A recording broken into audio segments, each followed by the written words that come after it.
मे विशतु मानस राजहंसः प्राण प्रयाण समये कफवात पित्ते कंठावरोधन विधो स्मरणं कुतस्ते करारविंदे न पदारविंदम मुखारविंदे विनिवेशयन्तम् बटस्य पत्रस्य पुटे शयानं बालं मुकुन्दं मनसा स्मरामि बर्हापीडं नटवरवपु कर्णयो कर्णिकारं बिभ्रदवासः कनककपिशं प्राविशद गीतकीर्तिः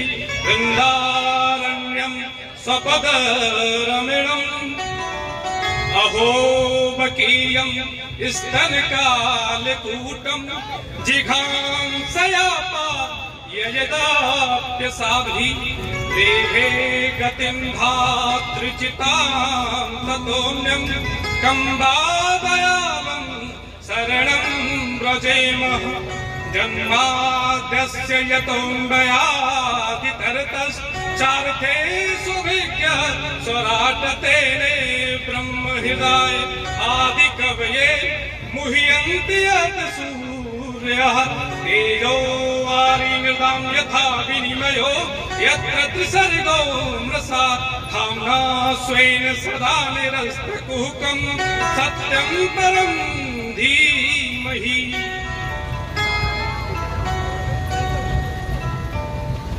भक्तवांछा कल्पतरु तड़ित विनिंदित पीतांबरधारी श्री बांके बिहारी की अहित की कृपा से आप यहाँ श्रीमद् भागवत रसपान कर रहे हैं,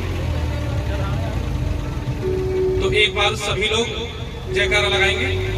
बोलिए श्रीमद् भागवत भगवान की, बाल कृष्ण लाल की, बोलिए रास रासेश्वरी राधा रानी की, बोलिए जावरा गांव की, बोलिए मड़ी वाले बाबा की। जय जय श्री राधे, जय जय श्री राधे, जय जय श्री राधे। श्रीमद् भागवत महापुराण भगवता प्रोक्तम भागवतम, जो भगवान ने कही है वो भागवत है। और कहाँ कही है? तेने ब्रह्म हृदय आदि कवि, ब्रह्मा जी के हृदय में प्रकट कर दिया भागवत को, चतुश्लोकी भागवत को। और वही भागवत ब्रह्मा जी से नारद जी को प्राप्त हुई, नारद जी से व्यास जी को, और व्यास जी ने उन्हीं 4 श्लोकों से 18,000 श्लोकों का विस्तार किया। और वही भागवती गंगा व्यास जी से सुखदेव जी को प्राप्त हुई, और सुखदेव जी के माध्यम से परीक्षित जी का कल्याण हुआ, और वहां से सूर्य जी को प्राप्त हुई, सूर्य जी से सोनगादिक 88,000 ऋषियों को प्राप्त हुई, और वहां से बहती बहती ये भागवत गंगा आज इस प्रांगण तक आकर सबको कृत्य कर रही है। अभी मेरे परम मित्र कह रहे थे कि ये नहीं आ पाए और इस तरीके की कुछ मजबूरियां रही, मैं अस्वस्थ हो गया। तो मैंने संतों से एक भाव सुना है, इस देह का नाम कृष्ण है और इनका नाम राम है। राम कृष्ण दो एक हैं, अंतर नहीं निवेश, इनके नयन गंभीर हैं, इनके चपल विशेष। ये तो देह का अंतर है, तत्व की दृष्टि से तो हम सब एक ही हैं, तत्व की दृष्टि से तो कोई अंतर है ही नहीं। हमारी सनातन संस्कृति अद्वैत की संस्कृति है। अभी मैं सुन रहा था, गोपियों का प्रसंग चल रहा था, उद्धव आए हैं, गोपियों को समझा रहे हैं। तो गोपियां क्या कहती हैं? आए हो सिखावन को जोग मथुरा ते उधव, उधो योग योग के बचन बतरावना।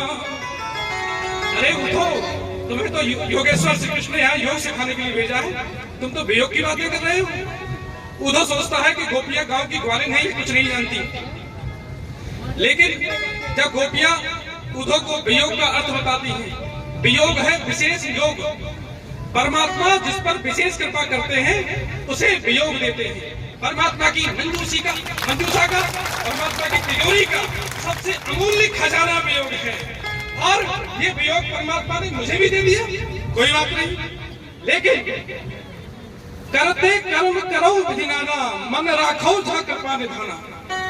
जहाँ आपका मन है उसी का महत्व है, उसी का फल है। मैं 6 दिन आपसे दूर तो रहा, भागवत जी से दूर तो रहा, लेकिन मेरा मन भागवत जी में ही था। भागवत जी मेरे हृदय में थे, भागवत जी मेरे मन में थे। और अभी व्यास जी ने शायद गलती से कह दिया होगा कि मन नहीं था। मन तो है ही नहीं, मन तो गोविंद ने ले लिया। अरे जिसके सामने गोविंद हो उसका मन उसके पास रह सकता है क्या? कर सती भक्तानां चित्ते कृष्ण। अरे जो चित्तों को विकीर्ण कर देता है, जो चित्त को कर लेता है, वो कृष्ण है। कर सती भक्तानां चित्ते कृष्ण, कर सती आकर्षति कृष्ण। ऐसा चटक मटक कर ठाकुर तीनों लोकल में घूमने ना है। अरे ऐसा चटक मटक कर ठाकुर है हमारा। तो मैं निवेदन कर रहा था कि मणि वाले बाबा ने आप सब लोगों को भगवान से जोड़ दिया। ये भागवत जी हमें वृंदावन की वजह से प्राप्त हुई है। जब नारद जी पूरी पृथ्वी लोक का भ्रमण करते हुए वृंदावन में आए तो क्या देखते हैं कि एक युवा तरुणी उसके पास में 2 वृद्ध पुरुष लेटे हुए। तो नारद जी जब वहां से गुजर रहे थे, ये वृंदावन की घटना है, तो क्या कहती है वो युवती? भो साधु क्षणं तिष्ठति मच्चिन्तामपि नास्यः दर्शनं तव लोकस्य सर्वथा गहनं परम। हे साधु जरा रुकिए और मेरी जो परेशानी है उसका समाधान करिए। तब नारद जी क्या कहते हैं? बद देवी सविस्तारम स्वस्य दुःखस्य कारणम। हे देवी विस्तार से अपने दुख का कारण बताइए और आप कौन हैं? तब भक्ति महारानी क्या कहती है? अहम भक्ति रीति ख्याता इमौ में तनयो मतो ज्ञान वैराग्य नामो काल योगेन जर्जरो। मैं भक्ति हूँ और ये मेरे पुत्र ज्ञान और वैराग्य हैं और ये काल के योग से जर्जर हो गए हैं। और भक्ति अपना परिचय देते हुए क्या कहती है? उत्पन्ना द्रविड़ेशाहं वृद्धिं कर्णाटके गता क्वचित् क्वचिन् महाराष्ट्रे गुर्जरे जीर्णतां गता। कि भक्ति कहाँ उत्पन्न होती है? द्रविड़ देश में। ये द्रविड़ देश क्या है? आपका हृदय है। जब आपका हृदय द्रवीभूत हो जाता है तब भक्ति उत्पन्न होती है, तब आपके हृदय में भक्ति उत्पन्न होती है। और जब आप अपने कानों के माध्यम से कथा रस का पान करते हैं तो भक्ति की वृद्धि होती है। तो नारद जी ने ज्ञान वैराग्य को जगाने के अनेक प्रयास किए। वेद वेदांत दो शिष्यों, गीता पाठो मोर, लेकिन ज्ञान वैराग्य थोड़ी देर के लिए होश में आते हैं। अच्छा, आप लोग मेरी बात समझ तो पा रहे हैं? बोलिए बाल कृष्ण लाल की। तो जब समस्त प्रयास करने के बाद भी नारद जी ज्ञान वैराग्य को स्वस्थ नहीं कर पाए, तब आकाशवाणी हुई। आकाशवाणी कहाँ हुई? हृदय आकाश में कि हे नारद जी सत्कर्म करिए। और ये सत्कर्म कौन कराएगा? ये सत्कर्म क्या है ये कौन बताएगा? ये कोई संत बताएगा। तब नारद जी बद्रिकाश्रम जाते हैं, वहाँ सनक सनंदन सनत कुमार उन्हें बताते हैं कि सत्कर्म तो भागवत जी है, भागवत जी की कथा कराओ, यही सबसे बड़ा सत्कर्म है। तो मुझे ऐसा प्रतीत होता है कि जावरा ग्राम वासियों को भी मणि बाबा ने, यहाँ के जो सिद्ध संत हैं, उन्होंने बता दिया है कि भागवत जी ही सत्कर्म है। इसीलिए प्रत्येक वर्ष ये सभी लोग भागवत कराते हैं और भागवत के माध्यम से भगवान से जुड़े जाते हैं। तो एक बहुत सुंदर भाव है, मैं थोड़ा गुनगुनाऊंगा।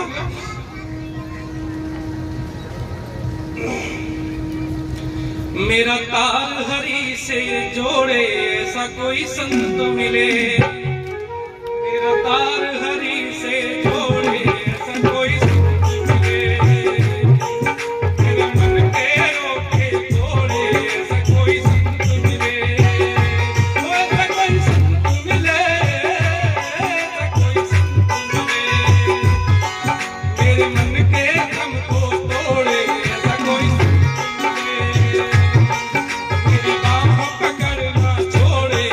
कोई संत मिले, मेरे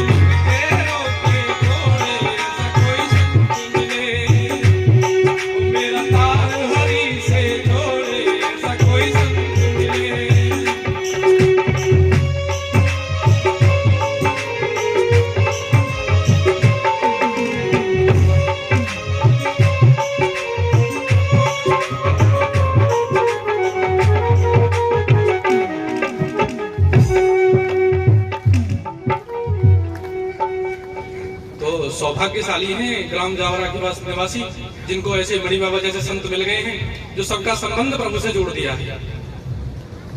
तो ऐसी पावनमयी कथा में, श्रीमद् भागवत जी की कथा में सूत जी ने, सोनकादि जी ने सूत जी से 6 प्रश्न किए हैं। उन 6 प्रश्नों के उत्तर में ही संपूर्ण भागवत जी है।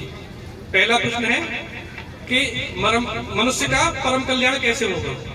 दूसरा प्रश्न है कि भगवान अवतार क्यों लेते हैं, जो अजन्मा है, जिसे वेद ने अजन्मा बताया है, वो अवतार क्यों लेता है।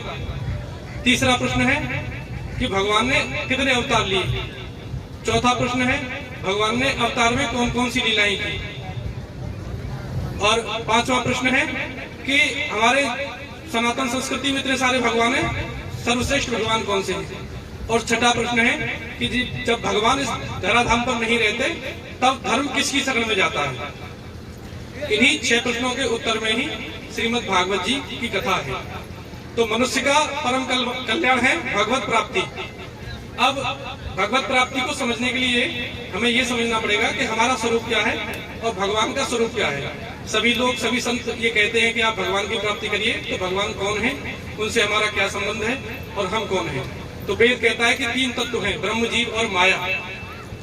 और जीव प्रत्येक क्षण कर्म करता है सिर्फ आनंद की प्राप्ति के लिए। कोई व्यक्ति ये चाहता है कि उसे दुख मिले, कोई व्यक्ति ये चाहता है उसे दुख मिले। सब ये चाहते हैं कि हमारे जीवन में आनंद हो। क्यों चाहते हैं? क्योंकि हम उस आनंद स्वरूप परमात्मा के अंश हैं। और जब तक हमको उस आनंद की प्राप्ति नहीं हो जाएगी तब तक हमारी ये दौड़ धूप, ये भाग, ये खत्म नहीं होगी। तो एक बार उपनिषद में वरुण के पुत्र वारुण ने अपने पिता से पूछा कि ये भगवान कौन है। तो वरुण ने उत्तर दिया, ये तो वायुमानी भूतानि जायन्ते, ये न जातानि जीवन्ति, यत् प्रयन्ति अभिसम विसन्ति। जिससे ये सृष्टि उत्पन्न होती है, जिसमें ये सृष्टि स्थित है और जिसमें ये सृष्टि लय हो जाती है, वो परमात्मा है। लेकिन ऐसे तो शब्दों से बताने में समझ नहीं आता। तो वरुण ने वारुणी से कहा, जाओ जाकर साधना करो, तपस्या करो, क्योंकि परमात्मा अनुभूति जन्य विषय है। तो वरुण जाते हैं, साधना करते हैं, कई बार जाते हैं, आते हैं, और फिर जब अंत में लौट कर आते हैं तो क्या कहते हैं, अब मैंने परमात्मा को जान लिया। परमात्मा क्या है? आनंदेव खल्विमानि भूतानि जायन्ते, आनंदेन जातानि जीवन्ति, आनंदम यत् प्रयन्ति अभिसम विसन्ति। वो परमात्मा आनंद है। आनंद से ही इस सृष्टि की उत्पत्ति हुई है, आनंद में ही ये सृष्टि स्थित है और आनंद में ही ये सृष्टि लय हो जाएगी। और जब तक हमको आनंद की प्राप्ति नहीं हो जाएगी तब तक हम इसी प्रकार से 84 लाख योनियों में भटकते रहेंगे। तो जब परीक्षित ने सुखदेव जी महाराज से प्रश्न किया है कि जिस व्यक्ति की मृत्यु होने वाली है उसको क्या करना चाहिए, ये प्रश्न समस्त मानव जाति का है, हम सभी लोगों का है, क्योंकि हम सभी मरण धर्मा है। एक दिन हम सबको मरना है। एक संत का बड़ा ही सुंदर भाव है, मृत्यु देखता है औरों की रोज सवेरे शाम, मृत्यु देखता है औरों की रोज सवेरे शाम, भवन बनाता ऐसे जैसे हर पल यहाँ मुकाम, ये माया तेरी बहुत कठिन है राम।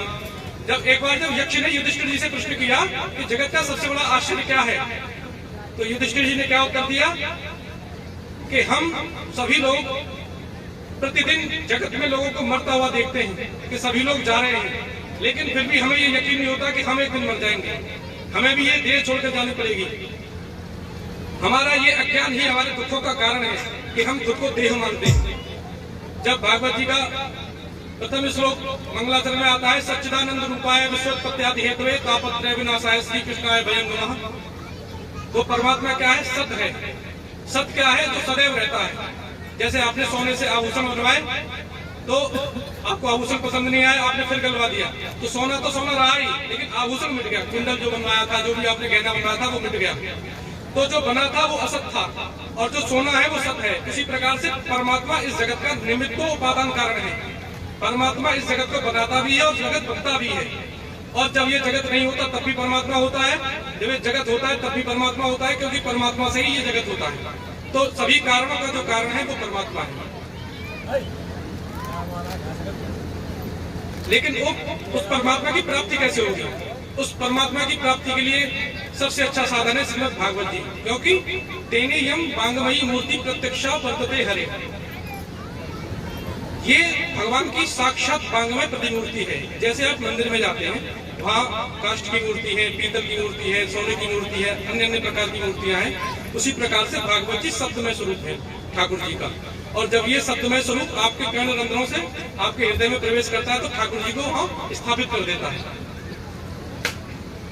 भागवत जी जैसा अद्वितीय ग्रंथ कहीं भी नहीं है, किसी धर्म में नहीं है, किसी संस्कृति में नहीं है। रामायण हमें यह सिखाती है कि हमें क्या करना चाहिए, महाभारत हमें यह सिखाता है कि हमें क्या नहीं करना चाहिए, और भागवत जी हमें यह सिखाती है कि हमें कैसे मरना चाहिए। और प्रत्येक व्यक्ति को मरना है, मृत्यु हुई अटल सत्य है। और हम लोग मृत्यु की तैयारी नहीं करते और अपने ज्ञान को जागृत नहीं करते, यही हमारे दुखों का कारण है। भागवत जी कैतव रहित धर्म है। धर्म प्रोचित कैतवोत्तर परमो निर्मत्सराणाम सताम वेद्यम वास्तव मत्र वस्तु सिद्धम तापत्रयोन्मूलनम। तो क्या कपट सहित भी धर्म होता है? तो इच्छाओं से सहित जो धर्म है, जिसमें आपकी इच्छाएं हैं कि ये करने से ये मिल जाए, वो कपटपूर्ण धर्म है। उससे आपका आत्मकल्याण नहीं होगा। जब आपकी इच्छाएं मर जाएंगी, जब आपकी इच्छाएं समाप्त हो जाएंगी, तभी आपको भगवत प्राप्ति होगी। एक बहुत ही सुंदर 4 लाइनें हैं। गैर मुमकिन है कि ये जमाना अपनी मस्ती छोड़ दे, ऐ दिले नादान तू ही अब ये बस्ती छोड़ दे। खूब तरसाया है तेरी ख्वाहिशों ने ही तुझे, अब तो तू भी इनको कुछ तरसती छोड़ दे। तो जब हम अपनी इच्छाओं का त्याग कर देते हैं, तब हम भागवत जी के प्रांगण में बैठने के अधिकारी होते हैं। तब भागवत जी हमारे कर्ण रंध्रों से प्रवेश करके हमारे हृदय में भगवान को प्रकट कर देती है। भगवान श्री कृष्ण की ये अद्भुत कथा, मुझे एक प्रसंग याद आ रहा है कि महाभारत के युद्ध से पहले दुर्योधन ने दुशासन से कहा कि जाओ द्रौपदी को खींच कर ले आओ, केसों से पकड़कर खींचते हुए राज्यसभा में ले आओ। तो जब दुशासन द्रौपदी को केसों से खींच कर लाता है और भरी सभा में उसे निर्वस्त्र करने का प्रयास करता है, तो द्रौपदी पहले बड़े बुजुर्गों को पुकारती है, पहले अपने रिश्ते नातेदारों को पुकारती है, भीष्म पितामह को पुकारती है, द्रोणाचार्य को पुकारती है। जब उनसे कोई उत्तर नहीं मिलता तो अपने 5 पतियों को पुकारती है। जब वहां से भी कोई उत्तर नहीं मिलता तो अपने बल पर भरोसा करती है। क्षत्राणी है, यज्ञ कुंड से उत्पन्न हुई है, तो कहती है मैं खुद अपनी रक्षा करूंगी। लेकिन जब दुशासन के सामने उसका कोई प्रयास सफल नहीं होता और अपने दोनों हाथों से साड़ियों को खींचती है, दांतों से साड़ी को दबाती है, लेकिन फिर भी दुशासन साड़ी को खींच लेता है, तो द्रौपदी झटका देकर साड़ी को दुशासन के हाथ से खींच लेती है और दोनों हाथ उठाकर ठाकुर जी के सामने समर्पण कर देती है। तभी मेरे गोविंद अपना पीतांबर दुशासन को पकड़ा देते हैं और दुशासन पीतांबर खींच रहा है। अरे जिसका आदि और अंत भेद भी नहीं जानते, जो त्रिलोकी का नायक है, जो हिरण्यगर्भ है, जिसके हिरण्यगर्भ में अनंत ब्रह्मांड घूम रहे हैं, क्या उसकी कमर के कपड़े को कोई दुशासन खींच सकता है? तब भगवान श्री कृष्ण से किसी ने पूछा कि आपने द्रौपदी को चीर क्यों दिया? तो भगवान ने कहा ये यथामाम प्रपद्यन्ते तांस तथा भजाम्य हम, जो मुझे जिस भाव से बचते हैं मैं भी उनको उसी भाव से बचता हूँ। भगवान ने कहा एक बार मेरी उंगली में चोट लग गई, चोट लगी तो खून बहने लगा, तो पट रानी पट ढूंढती फिरी, शोक कियो सत्यभामा रोए धाई रुक्मिणी। लेकिन जब दृश्य देखा देवी रुक्मिणी ने तो अपना चीर कर गोविंद की उंगली पर बांध दिया। तो भगवान ने कहा कि द्रौपदी तुमने अपनी कीमती साड़ी क्यों फाड़ दी? तो द्रौपदी ने कहा हे गोविंद, ये तो साड़ी के धागे हैं, अगर काम आए आपके तो काढ़ नसों को भी, अगर मेरी नसें काम आती तो मैं अपनी नसों को निकाल कर आपकी उंगली पर बांध देती, और ये तो साधारण रेशमी धागे हैं। भगवान ने कहा कि नहीं, फिर भी कोई जरूरत नहीं थी, साड़ी फाड़ने की, कपड़ा आ ही जाता। तो द्रौपदी ने कितना सुंदर उत्तर दिया है, मैंने नहीं फाड़ा चीर, देख के पीर होके अधीर, चीर खुद ही वस्त्र छोड़ भागा है, देख के पीर होके अधीर, देख के पीर होके अधीर, चीर खुद ही चीर छोड़ भागा है, और अभागे हैं वो भागे जो बढ़े नहीं आगे। अभागे हैं वो भागे जो बढ़े नहीं आगे, भाग उन्हीं के जागे जो उंगली पर लागे, भाग उन्हीं के जागे जो उंगली पर लागे। तो जो मेरी गोविंद की शरण में आ जाते हैं उनका भाग्योदय हो जाता है। क्या भाग्योदय हो जाता है? उनको आनंद की प्राप्ति हो जाती है। वेद कहता है कि वो रसो वैसह, परमात्मा रस है, परमात्मा रस स्वरूप है। तो संभाल ले हम, भागवत जी भी रस है। और इससे भी सिद्ध होता है कि भागवत जी और भगवान कृष्ण एक ही है, इनमें कोई अंतर नहीं है। परमात्मा भी रस है और भागवत जी भी रस है। इसीलिए मुहुर्हो रसिका भूमि भाव का, इसको पियो, नित्य पियो, जब तक जीवित हो तब तक पियो, बार बार पियो। और किसके लिए ये रस का? रसिक कौन होता है? जिसकी रस में प्रवृत्ति होती है। आपने देखा होगा कुछ लोगों को भागवत सुनने में रस आता है, लेकिन कुछ लोगों को तो गुटखा बीड़ी पान तंबाकू में ही रस आता है। तो जिसकी जिस रस में प्रवृत्ति है उसको वही आनंद आता है। लेकिन आनंद सिंधु तो मेरे गोविंद ही है। गोविंद की शरण में आए बिना किसी को आनंद मिल ही नहीं सकता।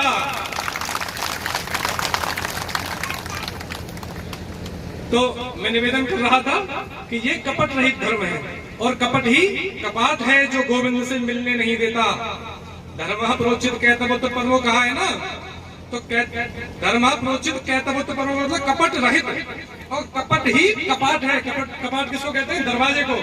कपट ही कपाट है जो गोविंद से मिलने नहीं देता। तो जब आपका चित्त निर्मल हो जाएगा, गोस्वामी जी लिखते हैं ना रामचरितमानस में, निर्मल मन जन सो मोहि पावा, मोहि कपट छल क्षेत्र न भावा।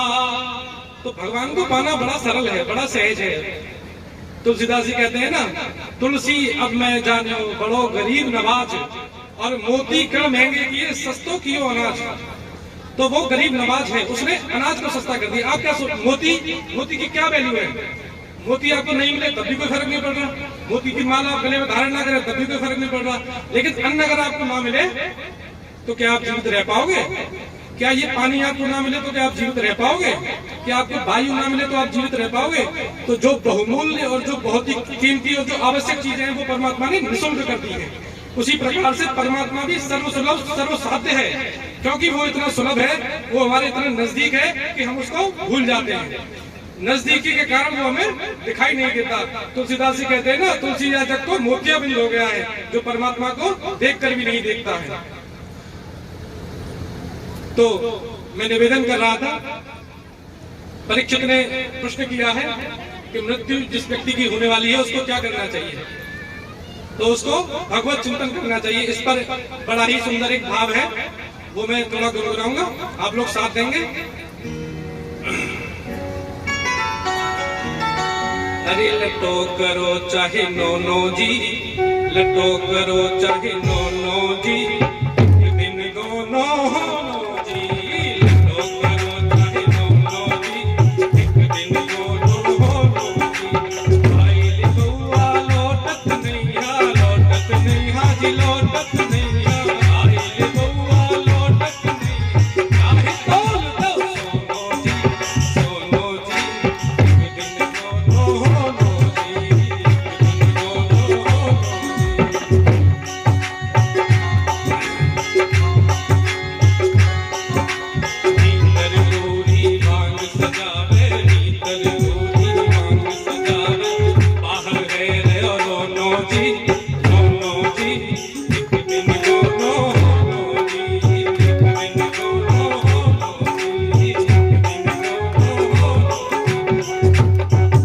चार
क्षणभंगुर जीवन की कलिका, कल प्रात को जाने खिली न खिली। मलयाचल की शुचि शीतल मंद सुगंध समीर चली न चली। कलिकाल कुठार लिए फिरता, तन नम्र है चोट झिली न झिली। भजले हरि नाम हरि रसना, कि तू अंत समय पे हिली न हिली, कि तू अंत समय पे हिली न हिली। और 4 लाइनें और सुनाना चाहूंगा। कन्हैया को एक रोज रोकर पुकारा, कन्हैया को एक रोज रोकर पुकारा। कहा उनसे जैसा हूँ अब हूँ तुम्हारा। वो बोले बता तुमने साधन किए क्या, मैं बोला किसे तुमने साधन से तारा। वो बोले जमाने में आकर किया क्या, मैं बोला कि अब भेजना मत दोबारा, मैं बोला कि अब भेजना मत दोबारा। वो बोले परेशान हूँ तेरी बहस से, मैं बोला कि कह दो तू जीता मैं हारा, मैं बोला कि कह दो तू जीता मैं हारा। देखो भक्त की सामर्थ्य, भगवान से बहस कर रहा है। ऐसे 3 भक्त हमारे यहाँ हुए हैं, बली, बाली और काली, जिन्होंने भगवान से बहस की है। तो मैं यही कहना चाहता हूं कि आप सब लोगों की मति, आप सब लोगों की चिति और गति भगवान के चरणों में लगे, क्योंकि सभी धर्मों का एक ही सार है सिर्फ कि भगवान के चरणों में प्रीति हो जाए। ये इनके प्रकार भगवान के चरणों में प्रीति हो जाए। जब भगवान के चरणों में आपकी भक्ति हो जाएगी, आपकी रति हो जाएगी, तो आपका उद्धार हो जाएगा, आपका कल्याण हो जाएगा। क्योंकि मन एक मनुष्याणाम कारणम बंध मोक्षयो, मन ही हमारे बंधन और मुक्ति का कारण है। इसलिए अपने मन में भगवान का स्मरण करते रहे, रूप ध्यान करते रहे, कथा श्रवण पान करते रहे, और आप सब लोगों का कल्याण हो। बोलिए भागवत भगवान की, बोलिए बाल कृष्ण लाल की, बोलिए राधा महारानी की, बोलिए मणि बाबा की। नमस्कार।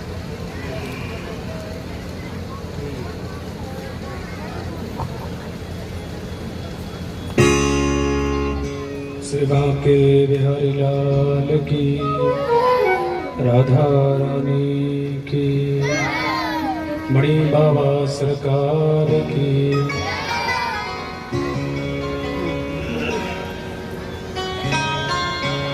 आदरणीय व्यास जी,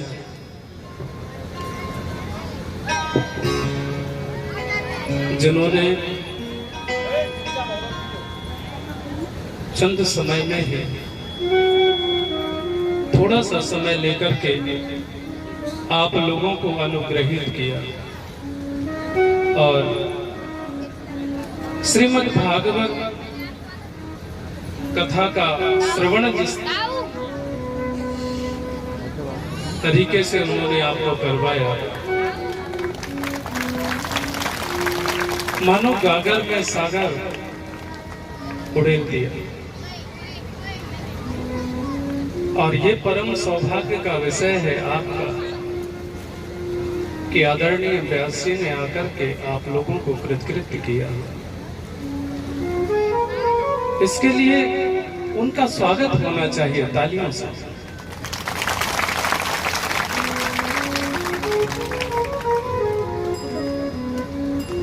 कहते हैं कि ब्राह्मण का आशीर्वाद मिलना बहुत बड़ी बात है। और शिव पुराण में एक कथा आती है कि ब्राह्मण में भी 4 वर्ण होते हैं। तो ब्राह्मण में भी ब्राह्मण होना बहुत बड़ी बात है।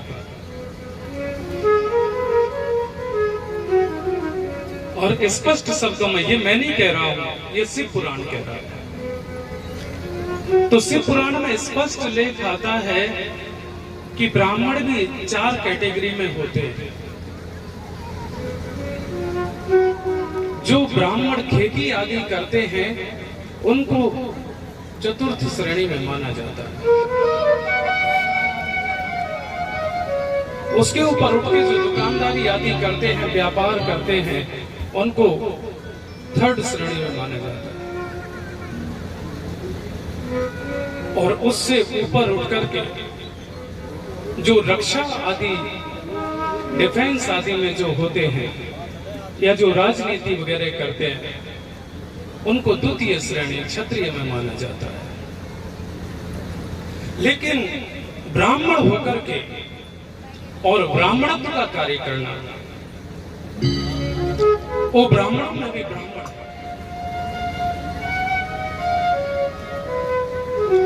ब्राह्मण का परम लक्ष्य है विद्या अध्ययन करना और करवाना, ज्ञान लेना, ज्ञान देना, दान देना, दान लेना, ये सभी ब्राह्मण के भी कर्तव्य है। सिर्फ दान लेना ही ब्राह्मण का कर्तव्य नहीं है।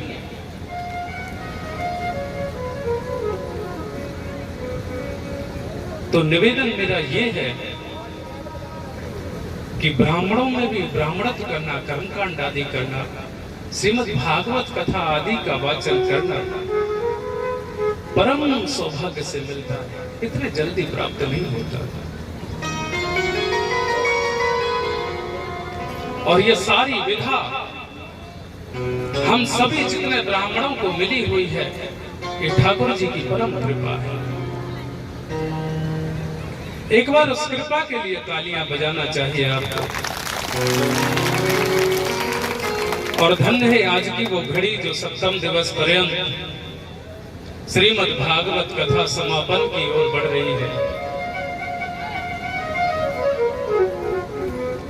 और मणि बाबा के सानिध्य में आप जो आनंद उठा रहे हैं, इस आनंद की अनुभूति का मेरे हिसाब से तो पारावार नहीं है। बड़े बड़े संत लोग और प्रवक्ता लोग आपको आशीर्वाद प्रदान कर रहे हैं, इससे परम सौभाग्य आपका क्या हो सकता है। मैं आपसे 2 मिनट लेना चाहूंगा। कुछ पर्चियां हमारे सामने कमेटी के आदेश से आई हैं, तो श्री मणि बाबा के चरणों में जिन जिन लोगों ने भी अपनी सेवा प्रदान की है, जरा उनके लिए थोड़ी सी तालियां आप बजा दीजिए। और मैं नाम बोलता रहूंगा और तालियां आपकी बजती रहें। 3100 रुपए बलवीर सिंह जी सनो गणेशी बाबा जबरा। 5100 रुपए का गुप्तदान। 100 रुपया प्लस 1 कट्टा गेहूं ताराचंद मास्टर नगला सीताराम। और 100 रुपया प्लस 1 कट्टा गेहूं कालीचरण नंगला हरदयाल।